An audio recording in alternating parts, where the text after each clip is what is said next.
Paper leak मामले में शिक्षा मंत्री धर्मेंद्र प्रधान के इस्तीफे की मांग को लेकर के पीएम आवास के बाहर कांग्रेस धरने पर बैठी थी। लेकिन इस धरने के दौरान राहुल गांधी समेत प्रियंका गांधी वाड्रा, अखिलेश यादव समेत कांग्रेस और विपक्ष के तमाम नेताओं को पुलिस ने हिरासत में ले लिया है। बहरहाल इसी मसले पर बातचीत करेंगे। हमारे साथ बातचीत करने के लिए रोहित है। रोहित, इस खबर को लगातार आप देख रहे हैं। पुलिस की जो कार्रवाई है कि धरने पर बैठे थे, दोपहर 2 बजे से राहुल गांधी और तमाम विपक्ष के नेता बैठे थे, लेकिन अब खबर आ रही है कि सभी विपक्ष के नेताओं को पुलिस हिरासत पर लेकर के उठाकर वहां से लेकर गई है।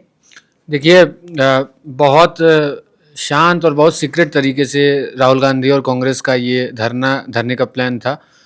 मल्लिकार्जुन खड़गे के आवास से ये लोग पैदल चलते हैं पीएम आवास की ओर, और जब 100 मीटर दूर रह जाता है पीएम आवास, तब मीडिया को खबर की जाती है कि राहुल गांधी धरने पर बैठ चुके हैं। तो बड़ा ही शांत तरीके, क्योंकि इनको पता था कि उस एरिया में पुलिस कभी धरने की इजाज़त नहीं देगी, और अगर ये खबर पहले से लीक हो गई तो शायद धरना उस तरीके से कवरेज भी ना पाए। तो और तैयारी का भी बिल्कुल मौका नहीं दिया। एक तरफ दिल्ली पुलिस सीजेपी और तमाम चीज़ों में उलझी थी, तभी राहुल गांधी विपक्ष के नेता हैं लोकसभा में, वो धरने पे बैठते हैं। उनके साथ प्रियंका गांधी बैठती हैं, मल्लिकार्जुन खड़गे बैठते हैं, केसी वेणुगोपाल बैठते हैं, कांग्रेस के ये सब टॉप नेता वहाँ पर धरने पर बैठ जाते हैं। थोड़ी ही देर में वहाँ पर समाजवादी पार्टी के राष्ट्रीय अध्यक्ष अखिलेश यादव पहुँचते हैं। उसके बाद सुप्रिया सूले जो एनसीपी की नेता हैं, शरद पवार की बेटी हैं, वो भी पहुँचती हैं। और उसके बाद अखिलेश यादव और तमाम विपक्षी नेताओं के आने से ठीक पहले केंद्रीय मंत्री जितेंद्र सिंह भी वहाँ आते हैं, राहुल गांधी से बात करते हैं, राहुल गांधी को बताते हैं कि जो है आपकी मांगों पर गौर किया जाएगा। उसके बाद उनकी अमित शाह से मुलाकात होती है। जितेंद्र सिंह ने बयान जारी करके बताया कि राहुल गांधी ने जो मांग की थी नीट पर चर्चा की, सरकार उनकी मांग मानने को तैयार थी, लेकिन राहुल गांधी ने ऐन वक्त पर अपनी शर्त बदल दी, और अब वो कह रहे हैं कि धर्मेंद्र प्रधान का इस्तीफा होना चाहिए।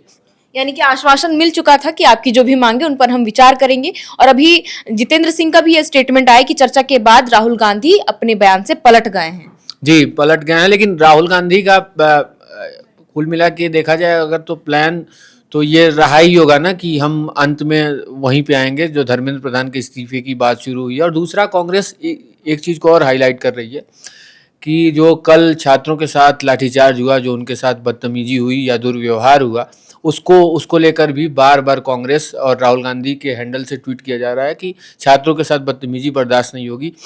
देश ने ऐसी तस्वीर शायद पहली बार देखी हो जब प्रधानमंत्री आवास के इतने नज़दीक ऐसा प्रदर्शन हुआ हो। पहली बात, ऐसी तस्वीर तब भी नहीं थी जब इंदिरा गांधी के खिलाफ, इमरजेंसी के खिलाफ लोगों का गुस्सा था। दूसरी बात, लोकसभा में प्रतिपक्ष का नेता, मतलब विपक्ष का देश का सबसे बड़ा नेता, इस स्तर पर आके प्रदर्शन करे और पुलिस उसे जबरन उठाने की कोशिश करे और वो सड़क पर लेट जाए, तो ये तस्वीर अपने आप में ऐतिहासिक है, इसमें कोई दो राय नहीं है। लेकिन इसमें एक ट्विस्ट भी है। ट्विस्ट ये है कि आम आदमी पार्टी के नेता संजय सिंह का बयान आया है, जो अपने आप में बड़ा हास्यास्पद भी लगता है और गंभीर भी अपनी जगह पर है। वो कह रहे हैं कि कॉकरोच जनता पार्टी के प्रदर्शन से ध्यान हटाने के लिए प्रधानमंत्री नरेंद्र मोदी ने राहुल गांधी को धरने पर बिठा दिया। उन्होंने ऐसा स्टेटमेंट जी, उनका ट्वीट आया है। जबकि ये अपने आप में हास्यास्पद इस वजह से भी है कि क्योंकि राहुल गांधी का प्रधानमंत्री आवास के इतने करीब जाकर धरने पर बैठ जाना, ये तो प्रधानमंत्री नरेंद्र मोदी कभी नहीं चाहेंगे, है ना। वो आसान था उनके लिए, कॉकरोच जनता पार्टी का प्रोटेस्ट। अगर बीजेपी के नजरिए से देखा जाए, ये उनके लिए मुश्किल बनेगा, क्योंकि राहुल गांधी के रूप में उनके सामने एक प्रतिद्वंदी है जो उनके खिलाफ प्रोटेस्ट कर रहा है, और ये बड़ा मुश्किल बनेगा। लेकिन अब आम आदमी पार्टी इस चीज़ को किस तरीके से अपने पॉलिटिकल एजेंडे के लिए इस्तेमाल कर रही है, ये बड़ा दिलचस्प है।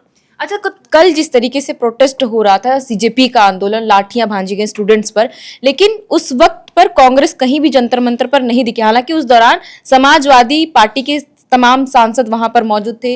अखिलेश यादव की जो पत्नी है, जो सांसद भी हैं सपा की, डिम्पल यादव, उन्हें हिरासत में लिया गया था, लेकिन कांग्रेस कहीं नहीं दिखी थी। लेकिन अब उसी मुद्दे को लेकर के कांग्रेस पीएमओ आवास के कुछ ही दूरी में धरने पर बैठ जाती है।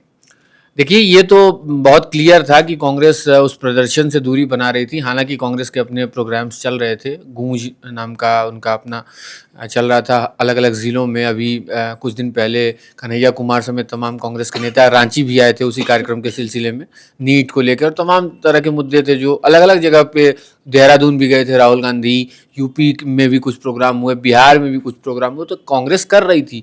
लेकिन दिल्ली में जो प्रदर्शनों के लिए सबसे बड़ी आरक्षित जगह है जंतर मंतर, वहाँ पर सीजेपी के लोग थे और कांग्रेस नहीं चाहती थी कि उनके बैनर में कांग्रेस का नाम जुड़े और फिर अभिजीत दीपके या किसी और नेता से राहुल गांधी की तुलना होने लगी। कांग्रेस नहीं चाहती है अभी अपने स्ट्रेटजी के लिए कि नरेंद्र मोदी के अलावा राहुल गांधी की किसी से तुलना हो, क्योंकि कांग्रेस के नेता खुले तौर पर कह रहे हैं कि राहुल गांधी, अगर कांग्रेस की सरकार आती है तो राहुल गांधी अगले प्रधानमंत्री होंगे और प्रधानमंत्री उम्मीदवार की तुलना प्रधानमंत्री से ही होती है। कांग्रेस इसी स्ट्रेटजी पे चल रही है, इसलिए कांग्रेस ने एक सरप्राइज एलिमेंट रखा सरकार और दिल्ली पुलिस के लिए कि हम भी प्रदर्शन कर सकते हैं। और सबसे बड़ी बात यह है कि अगर विपक्ष का नेता, सबसे बड़ा नेता, लोकसभा, ठीक है राज्यसभा उच्च सदन कहा जाता है, लेकिन जनता द्वारा चुने हुए प्रतिनिधि लोकसभा में ही आते हैं, तो लोकसभा का नेता अगर सड़क पर बैठ जाए, सड़क पर लेट जाए, पुलिस उसे उठाने की कोशिश करे, तो जाहिर सी बात है ये उसका अपनी पार्टी को, अपने लोगों को, अपने कार्यकर्ताओं को, अपने देश की जनता को ये बताने का प्रयास है कि हम आपके मुद्दों के लिए लड़ रहे हैं। अच्छा, तो क्या लगता है कि जिस तरीके से अब ये सीजेपी के आंदोलन से हट करके अब कांग्रेस में शिफ्ट हो चुका है, कांग्रेस के अलग अलग जगहों पर कांग्रेस के जितने भी विधायक सांसद हैं वो सड़क पर उतरकर अब प्रोटेस्ट कर रहे हैं? श्रेया इसे एक तरीके से और देखना चाहिए।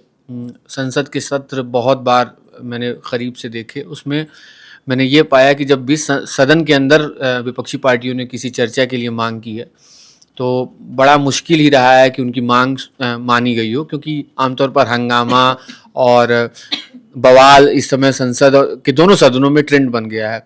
लेकिन इस वक्त सरकार कल से ही बैकफुट पर दिखाई दे रही है। पहले सीजेपी का आप प्रदर्शन देख लीजिए, अचानक से जेपी नड्डा का नाम सामने आता है। जेपी नड्डा का शिक्षा मंत्रालय से कोई दूर दूर तक लेना देना नहीं है। जेपी नड्डा स्वास्थ्य मंत्रालय संभाल रहे हैं, इसके पहले वो बीजेपी अध्यक्ष भी रहे हैं, लेकिन जेपी नड्डा का नाम सामने आता है, सीजेपी की तरफ से लोग जाते हैं मिलने, तो ये इसे भी सरकार का एक तरह से बैकफुट पे आना ही माना जाना चाहिए। दूसरे, आज पहली बार ऐसा हुआ है कि जब राहुल गांधी या कोई भी विपक्ष का नेता धरने पर बैठा और तुरंत उसके, मुझे लगता है आधे घंटे के अंदर केंद्रीय मंत्री जितेंद्र सिंह वहाँ पहुँच जाते हैं और उसके बाद वो बयान भी जारी करते हैं कि जो है सरकार नीट पर चर्चा करने को तैयार है। तो अब वो ठीक है कि राहुल गांधी की मांगे कुछ और हैं, धर्मेंद्र प्रधान का इस्तीफा, और ये अलग बात है कि इससे फर्क क्या पड़ेगा, शिक्षा व्यवस्था क्या केवल एक इस्तीफे से सुधर जाएगी, वो अलग बात है। लेकिन अभी के हिसाब से सरकार बैकफुट पर दिखाई दे रही है। इस वजह से भी दिखाई दे रही है क्योंकि दो दो मोर्चों पर उसे लड़ाई लड़नी है। एक तरफ नॉन पॉलिटिकल मूवमेंट के नाम पे सीजेपी के संस्थापक हैं, अभिजीत दीपके हैं, उनका अपना प्रदर्शन है। दूसरी ओर कांग्रेस है, तमाम विपक्षी पार्टियां हैं। और आप ये देखिए कि सब यूपी में अगले साल चुनाव हैं, राहुल गांधी धरने पर बैठते हैं और तुरंत ही अखिलेश यादव उनको ज्वाइन कर लेते हैं और उनके साथ हिरासत में लिए जाते हैं। तो यूपी के चुनाव के लिहाज से भी ये बड़ा दिलचस्प होने जा रहा है। तो क्या लगता है, वो कहा जा सकता है ना, जैसे कि आपने थोड़ी देर पहले ही कहा था कि रामायण की वो एक पंक्ति है या कहे गीत है कि यही रात अंतिम, यही रात आखिरी। तो क्या आज ये मतलब जिस तरीके से हालात बन रहे हैं, प्रोटेस्ट और बढ़ते जा रहा है, तो धर्मेंद्र प्रधान का इस्तीफा, क्या उस पर सरकार कुछ फैसला ले सकती है? मुझे नहीं लगता अभी कोई फैसला लेगी। नरेंद्र मोदी की सरकार इतनी जल्दी बैकफुट पर आने से बचते आई है। उनको लगभग 13 साल लगभग हो चुके हैं सत्ता में आए हुए। इतनी जल्दी अगर बैकफुट पर जाएगी तो उनका मतलब पूरा एक तरह से कैंपेनिंग ही रही है सरकार को लेकर कि हमारी सरकार आक्रामक है ना, वो इसी तरीके से काम करते हैं। राजनाथ सिंह का एक बयान भी बहुत पहले आया था कि ये एनडीए की सरकार है, हमारे यहाँ इस्तीफे नहीं होते। तो बहुत मुश्किल है ये कहना कि धर्मेंद्र प्रधान इस्तीफा देने जा रहे हैं या दे सकते हैं या उनसे इस्तीफा लिया जाएगा, क्योंकि अभी धरना स्थल खाली करा दिया गया है। राहुल गांधी को जबरन उठाकर धरना स्थल से हटा दिया गया, बस में बिठा दिया गया। अखिलेश यादव बस में थे, तमाम कांग्रेस के बड़े नेता, सबसे पहले तो चरणजीत सिंह चन्नी गिरफ्तार हुए जो पंजाब में मुख्यमंत्री रह चुके हैं कांग्रेस के 1 साल तक और कांग्रेस के नेता भी हैं।